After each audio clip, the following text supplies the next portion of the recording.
Hello, my crafty friends. It's Michelle, the Southern Shell, and I have some fun crafts for you today. This is our Thrift Flip Thursday, and our hosts are Joanna and Sabrina from Joanna's DIY Life and Sabrina's Craft Nanigans.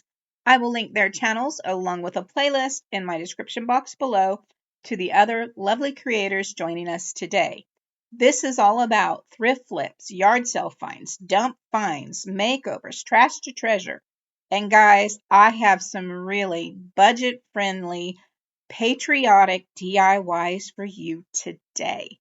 So, let's jump right on in to project number 1. So the first things I've gathered up are these tubes. This was from a saran wrap, and this was from a glitter tool, and they're both very heavy duty, thick cardboard tubes. I found this paper in my stash and I thought it would be perfect to create some firecrackers. Look at that gnome one, adorable. But anyway, I know people have done firecrackers all the time, but these were so nice and sturdy. I didn't have to think twice about doing this because this is going to be a very inexpensive craft for you. So I just used 1.5-inch punches to cover the saran wrap roll. And then I cut out a 2-inch circle, and I'll trim it out a little bit later to fit over the shorter roll, which was the tool. I'm taking the saran wrap and I drew a line clear across the center so that they will be 6 inches each. So this is going to give me 3 firecrackers. One is a little thicker than the other two, but I think that's going to be just fine. I'm using a sharp blade here, a sharp knife, and I am going over where I drew that line across on that heavy-duty card tube. It is so strong. It took me a little bit to go ahead and cut through this, but it worked out perfect. I just keep working at it and it cut through and it was great. Now I have the punches, and what I'm doing is I'm lining it up on my mat underneath and just drawing a little X across the center, going to use my crocodile here and punch a hole about in the center of this round piece. I'm going to do that on 2 of the 1.5-inch circles, and then I'm just going to pull off some jute twine, tie a knot in one end, make it thick enough where it's not going to pull through that hole I just created. And then I'm just going to hot glue that onto the bottom of that little plate that I've created, gluing that down so it will not pull through our little firecracker top. Now what I'm going to do is I'm going to come in with my wood glue. This is Titebond wood glue. And I am going to press that on the top. Now this is perfect because they are cardboard pieces. This isn't going to go anywhere. This is going to have such a great hold. I'm going to set these aside and let those dry. Now what I did, I pulled out my little compass here and found out just how big that circle needs to be on the bigger tube. I went ahead and drew me out the little circles there, and then I fussy cut those out and attach with the wood glue. I did punch a hole in the other side and create the little wick type thing on the firecracker. Now I'm going to cut out the paper to go around each one of these tubes to create the firecracker look. So we know that it's 6 inches tall, so I'm going to come in and cut this right at the 6-inch mark and making sure that it's going to give the stripes going up and down that tube so far. I'm taking a little piece of scrap, wrapping it around the tube, marking it with a pencil, and then measuring just how wide I need that to be to wrap around my tube. I'm going to do this with the 2 smaller tubes will be exactly the same, and then the larger tube will have a little different measurement, so I will rewrap and measure as I do that one. For the second paper, for the wider one, I'm using the stars and these little abstract stripes, and I think this is going to be adorable with the wood plank style of the other 2 fireworks. I'm just showing you it was Paper Studio, and they were 59 cents a sheet. but I know I didn't pay that. I'm sure they were 40% off. So that tells you how inexpensive this particular craft was. I used 2 sheets of paper for the wrapping. I used a little bit of jute and some Mod Podge, and of course the tubes were free. So I'm just laying Mod Podge all on the back side of my papers and letting that dry, and then I'm going to cover each one of my tubes and let that dry. I'm coming in now and I'm going to just use a little piece of washi tape to hold my paper down around my tube. And I'm coming in with my little Cricut mini press here and I'm ironing those two together. This worked so nice. I didn't have any wrinkles on there. It just turned out beautifully. And I just worked my way around each one of these firecrackers until they were all sealed down. Once those were done, I came back in with the Mod Podge and satin and covered the whole thing once again in Mod Podge, the top, the bottom, and all the way around. Now I'm coming in with my wax. I have a clear wax and my antique wax. I usually use these two together when I'm trying to get a nice rustic look, and this works so nice. I'm just coming over that Mod Podge and just adding the tinted color here of both of those. If I were to use just the antique wax, it would just give me some real dark color throughout there. But using this with my clear, it does give me a nice balance where it's not too overwhelming for me. You can see how dark that dark wax is on the top. And then I used the same, what was left over on that bottom. And I think that it just made such a difference on these fireworks. Once that wax was dried and buffed out, I went ahead and I came in and I tied some knots into my little it's not called a wick. What is that called? Oh my God. I put it in the description below. Guys, I know you know what it's called and I can't remember. But I just came in with my lighter and I heated up along and just to burn off some of the threads on here. And I went ahead and took another long piece and wrapped it around the center piece of my firecracker. I went ahead and glued that down with some hot glue and tied a bow right on the front of it. Once that bow was all tied, I did put a dollop of hot glue behind it to hold it in place and trimmed my ends off to match. I had this garland here of these rusty stars, and I pulled and cut off 3 stars here. I'm going to weave it through part of that jute twine that I have and twist it and then create some curly Q wires on this firecracker. And I did this to all 3 of my pieces. I can't wait for you to see what they look like in the final reveal. And we're off to project number 2. Okay, so for this one, I have an old jar, a Better Than Bullion jar, and I sprayed it down with some Windex, and I'm just trying to remove any remains of that label on there, and it didn't take too long, and it's fairly easy. Probably could have used some goof off much easier. So I'm going for the Americana look. I really didn't need this totally clean. I used this rusticness to my advantage. So now I have some thread bobbins here that I had gotten at a thrift store. These are kind of short and stubby. And then I have a bag that I had gotten off of Temu quite some time ago. And I have several of the smaller bags. I went ahead and I'm going to measure the width on the inside of those little stubby spools. And it's a 1/4 inch. So I'm just going to come in with some of my leftover paper from the first project and trim off some little 1/4 inch pieces. And look, it fits in there beautifully, no problems. So I'm going to cut a couple of the wood striped and I'm going to cut a couple of the stars. We also have the thicker ones, which were a little bit bigger. I think that was a 1/2 inch.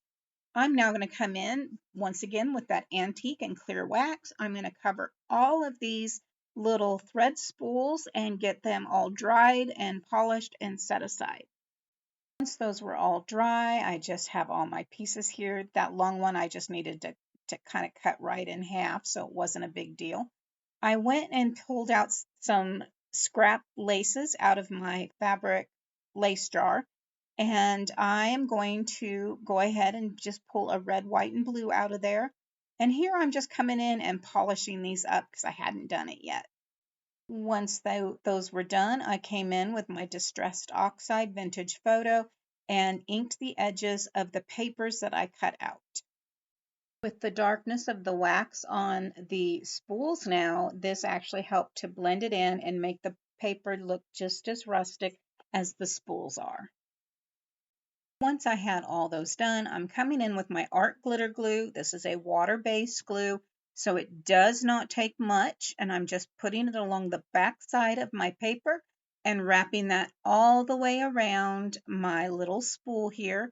And then we're going to set that aside and let it dry. I'm going to get all of these on here, and I just can't wait to show you how these turned out. Once I got those papers all glued down, I'm coming in with some hot glue and the ribbon, and I'm going to just dab some hot glue, wrap the ribbon, and then go ahead and hot glue it down again. Now this does wrap around it twice, which I think gives it such a beautiful look here, and I really love the way this is turning out. Let's move on to the jar, and I'm just going to take a little bit of hot glue down at the bottom of that jar, wrap some jute around there, and hot glue that down into place right at the front. So it's got two, this is going to have two dollops of glue, one on the back and one on the front. And then what I'm going to do is I'm going to come in and look, I'm putting all those in there. Oh, I love how it looks. I'm going to put a little small one around the rim of the jar and tie a little bow in that as well. And that bow is going to be just right up at the center. I'm taking another few little stars here, and I'm going to wrap that around my jar and finish that off with some little curly cues. And you will see that one in the final reveal at the end of this video. Project number 3. I have some watercolor paper, and the reason I'm using this one is I'm replacing the image in my frame that I change out every season.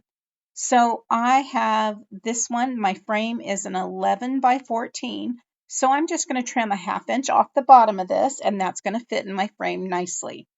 Now, I found these images for free on Facebook. Creator is called Crafty Basket Case, and she has some that she sells, but she has so many that she gives away for free on her Facebook page. And so I went ahead and took this image and brought it into Canva, and I split it amongst two 8.5 by 11 frames here. I'm trimming it out, and then I'm going to overlap these pieces so that it will show the whole image onto my little my frame here, because I only have a printer that prints your standard copy paper. So this is the easiest way I have to show you how I do this. I go ahead and I split the image, making sure I have overlapping parts. I'm going to trim out the edges. I'll use some washi tape to hold this down in place. Now I'll just flip this on over, and we will glue the back side together right at that flap right there. And using my art glitter glue, once again, it does not take much for this, guys, otherwise you will have bubbles and warped paper. Back side is done. I flip it over, remove my washi tape, and come just underneath that seam, and you can barely see it there. Come in underneath that seam and glue that back down. So now I have my image and it is ready to go.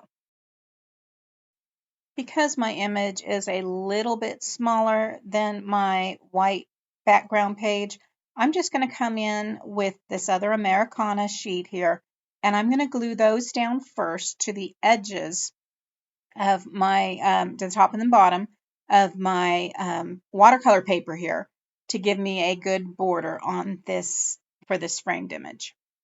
Once those are glued down at the top and the bottom of this watercolor canvas, I'm going to trim off the edges, and now it is ready for me to actually glue down the image that I have created here. I'm going to go ahead and start by putting glue on 1/2 of my image because it glues so fast. I don't want it to lay down and not, not be straight or have part of it dry before I get it all together. So I'm just going to lay the 1/2 down. We're going to burnish that, and then we're going to go ahead and flip it up, and we are going to glue down the bottom half. I didn't like the fact that it was showing some white edges, so I went ahead and went right back into my scrap ribbon jar. I pulled out some of the ribbon that I had kind of just hit back with some distressed oxide ink. I believe that one was the vintage photo, and so I just laid that down there, covered the white edges with that lace so it would pop out just a little bit on the inside of my frame. And I did the other side with that red, tying in the red and the white on this frame. Once I finished getting the ribbon laid down on the outside edge, I really wanted to have a little bit more of a some 3D elements on here. So I went ahead and I looked through my elements and I'm like, those little stars that I put on would match really well with that big one up there. I know it's not the same size, but I folded in the little wire pieces, added a bunch of hot glue, and laid it right there on top of the star. I looked at my skewers that were laying around and I thought those would make great flagpoles, so I trimmed those off and hot glued those down after putting some antique wax on them. I then came in and wrapped some jute across the front of that jar just to add a little bit more, and you'll see that in the final reveal. Project number 4. Guys, for this one, I just had to use that gnome paper. So I took the pieces that I cut off for the skewers of my flagpole and I laid them out along the lines on my mat there, and it gave me a nice angle, and I made sure my angles were right. And then I laid them in with some hot glue, making sure on my mat I had everything lined up where they needed to be. And then I just moved it up and I had 2 regular uncut skewers, and I'm using that for the bottom of my flag. Yes, I'm making a flag. Anyway, so the regular 12-inch skewers, I'm laying down and measuring those right up to the ends and just loading hot glue on top of that. Then I took one more skewer, stuck it in the bottom, and laid some more hot glue. I'm going to come in and measured from across the top there and hot glued to the center pieces where that top of the flag will meet to the center support. Now, I don't think this will fly, but it is absolutely adorable hanging on my wall. So I am just going to use hot glue to attach all my skewer sticks. And I have one more little piece I need to cut down and put at the top of that flag.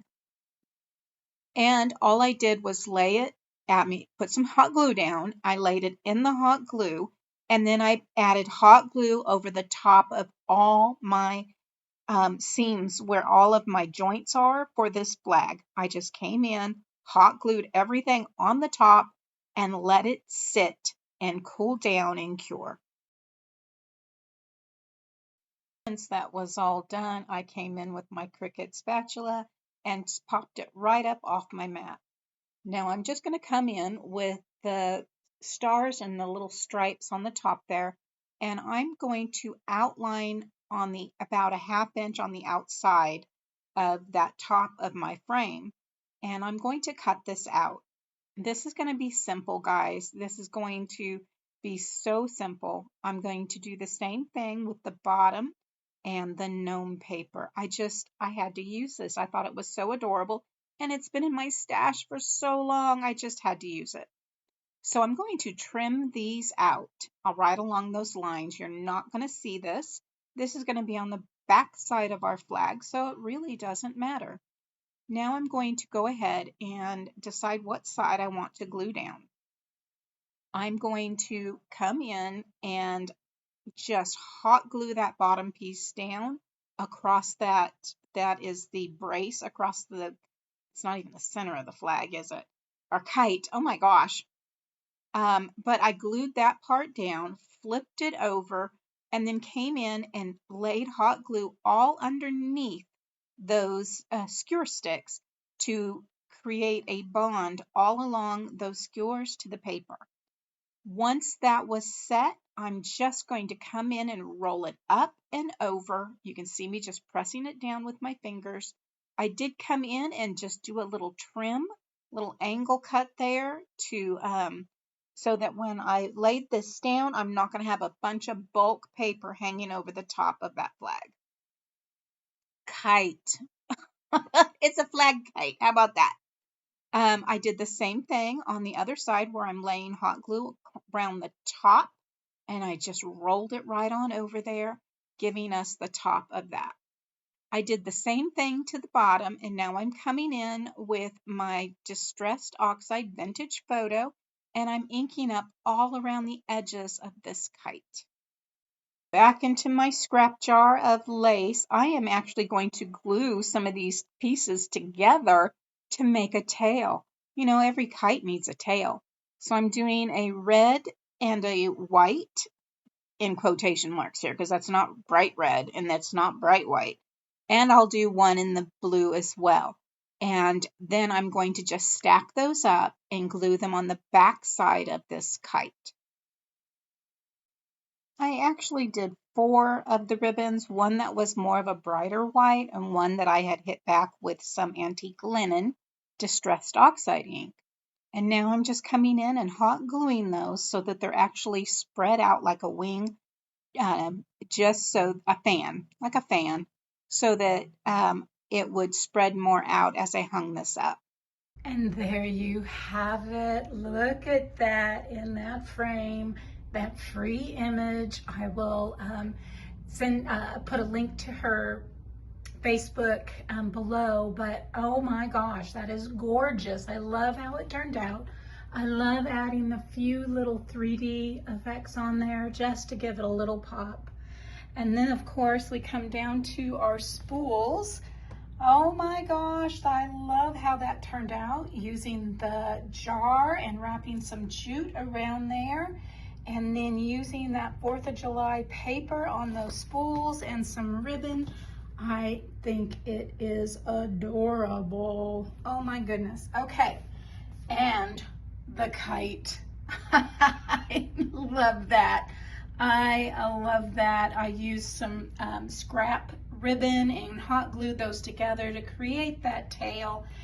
Bound some paper in my stash that was perfect, and then skewers, of course, to put it all together.